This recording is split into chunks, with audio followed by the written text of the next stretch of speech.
ഭക്തന്മാരുടെ ഭൗതിക നിലവാരത്തെക്കുറിച്ചിട്ട് പിന്നീട് ചർച്ച ചെയ്യാം. ഇതിലെ സുരക്ഷാ ഭീഷണിയെ ഒന്ന് ആദ്യം ചൂണ്ടിക്കാണിക്കുകയാണ്. ഓടുന്ന ട്രെയിനിൽ തീ കത്തിക്കുകയാണ്, കർപ്പൂരമൊക്കെ ഇട്ടിട്ട് തീ കത്തിക്കുകയാണ്. ഇത്ര കാറ്റടിക്കുന്ന ഒരു സിറ്റുവേഷനിൽ തീ കത്തിച്ച് ആ കർപ്പൂരം തെറിച്ച് പലയിടത്തും വീണ് കഴിഞ്ഞാൽ കൺട്രോൾ ചെയ്യാൻ പറ്റത്തില്ലാത്ത ഒരു തീപിടുത്തം ആ ഒരു ട്രെയിനിലുണ്ടാവാൻ സാധ്യതയുണ്ട്. ഈ ട്രെയിനിൽ നാനാജാതി മതസ്ഥരുണ്ട്. അവരെല്ലാം ഒരു മതത്തിൻ്റെ ദൈവം വന്ന് രക്ഷിക്കും എന്നുള്ള വിശ്വാസം മതവിശ്വാസികൾക്കില്ലല്ലോ. നമുക്ക് ദൈവവിശ്വാസം ഇല്ലാത്തതുകൊണ്ട് ഈ തീ പിടിക്കാനായിട്ടുള്ള സാധ്യത വളരെയേറെയാണ് എന്നുള്ള ചിന്തയുണ്ട്. ഇത് സുരക്ഷാ ഭീഷണിയാണ്. ഇതിനെ ചോദ്യം ചെയ്യാൻ പറ്റുമോ? സംഘം ചേർന്നിട്ടുള്ള പരിപാടിയാണ്. അതും സമയം 3:45, വെളുപ്പിന് 3:45.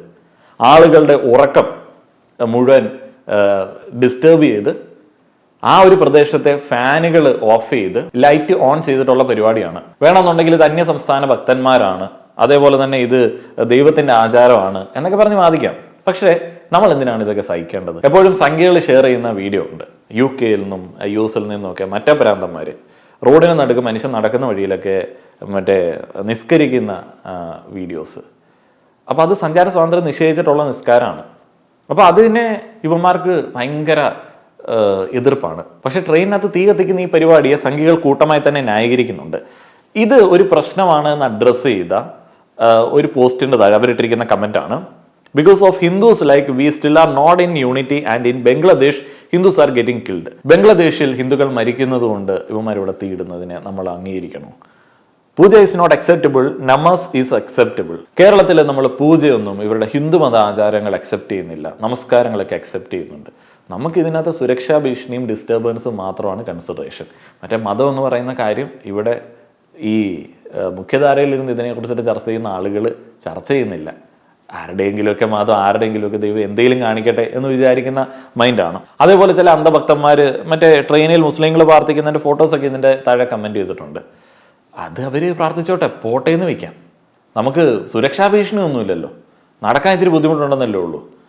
ഇത് എന്തൊരു സുരക്ഷാ ഭീഷണിയാണ്? ഇതിനെതിരെ റെയിൽവേ ആക്ഷൻ എടുക്കുമോ? റെയിൽവേ ആക്ഷൻ എടുക്കത്തില്ല. ഒരു സിഗരറ്റ് വലിക്കാൻ വേണ്ടി ടോയ്ലറ്റിലേക്ക് പോയവനൊക്കെ ഹ്യൂജ് ആയിട്ടുള്ള ഫൈൻ ഇട്ട് കൊടുക്കും. ആ സിഗരറ്റിൻ്റെ ഒരു തീയെ, ടോയ്ലറ്റിലെ സിഗരറ്റിൻ്റെ തീയെ വലിയ സുരക്ഷാ ഭീഷണിയായിട്ട് കാണുന്ന ഇന്ത്യൻ റെയിൽവേ, അങ്ങനെ കാണുന്ന ഇന്ത്യൻ റെയിൽവേ അകത്തുള്ള പൂജാ പരിപാടികളൊന്നും ചിലപ്പോൾ എതിർക്കാൻ സാധ്യതയില്ല. വികാരം വ്രണപ്പെടാനായിട്ടുള്ള സാധ്യതയുണ്ട്. എക്കാലത്തും ആളുകൾ ഓർമ്മിക്കാൻ സാധ്യതയുള്ള അയ്യപ്പനും കോശിയും എന്ന മൂവിയിൽ രഞ്ജിത്ത് അവതരിപ്പിക്കുന്ന കഥാപാത്രം പോലീസ് സ്റ്റേഷനിലിരുന്ന് പുകവലിച്ചതിന് ശേഷം അവിടെയുള്ള പോലീസുകാരനോട് പറയുന്ന ഒരു ഡയലോഗുണ്ട്, 307 താഴെയാടൂ 290 IPC എന്ന്, പുച്ഛത്തോടെ.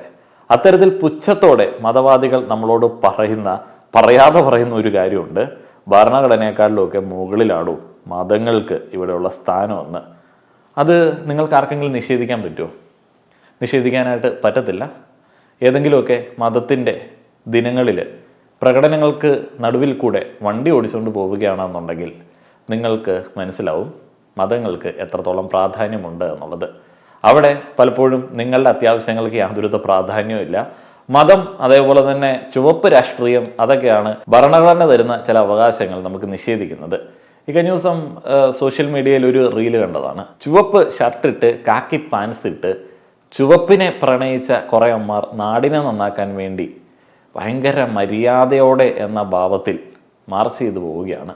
അവിടേക്കൊരു ബൂർഷ കാറുമായി കയറി വന്നു. ആ ബൂർഷ റോഡ് ടാക്സ് അടച്ചിട്ടുണ്ട്. അയാൾ മാന്യമായി റോഡിൽ കൂടെ കാർ ഓടിക്കുന്നു. അത് ഈ ചുവപ്പിനെ പ്രണയിച്ചവന് ഇഷ്ടപ്പെട്ടില്ല, അവൻ ചവിട്ടുന്നു. അപ്പോൾ ഈ ഫിസിക്സിനെ കുറിച്ചിട്ടൊന്നും കാര്യമായിട്ടുള്ള ധാരണയില്ലാത്ത ചുവപ്പ് മണ്ടനായതുകൊണ്ട് കാറിൻ്റെ മൂവ്മെൻറ്റിൽ അവൻ പുറകോട്ട് തെറിക്കുന്നതിനെ കുറിച്ചിട്ട് അവന് ചിന്തിക്കാൻ പറ്റിയില്ല. കുറച്ചും കൂടെ സ്പീഡ് ഉണ്ടായിരുന്നുണ്ടെങ്കിൽ അവൻ തന്നെ പിറകിലേക്ക് തെറിച്ച് വീണ് കഴിഞ്ഞായിരുന്നെങ്കിൽ കാറ് പൊളിച്ചേനേയും കാറിലുള്ള ആൾക്ക് ജീവൻ വരെ നഷ്ടപ്പെട്ടേനെ. അതാണ് നമ്മുടെ നാട്ടിലെ ചില സ്വാതന്ത്ര്യങ്ങൾ സാധാരണക്കാരനുള്ളത്.